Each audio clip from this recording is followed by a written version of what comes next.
বান্দারে তুই নাশুকর হইস না, শুকরিয়া কর। একটু পেলেও তুই অন্তর থেকে আমার দরবারে শুকরিয়া কর।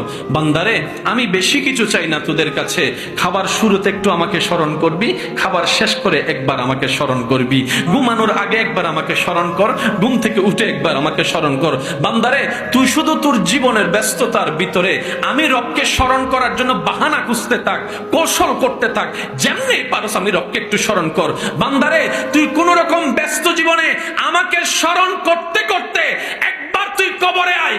তুই বান্দা দুনিয়াতে আমাকে স্মরণ রাখবি, আমি রহমান তোকে কবরে হাসরে স্মরণ রাখবো। সুবহানাল্লাহ।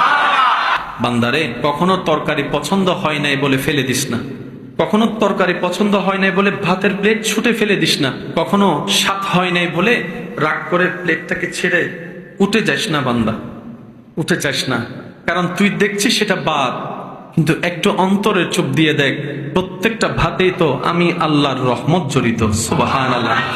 সেজন্য অপচয়কারীকে শয়তানের ভাই কেন বলে?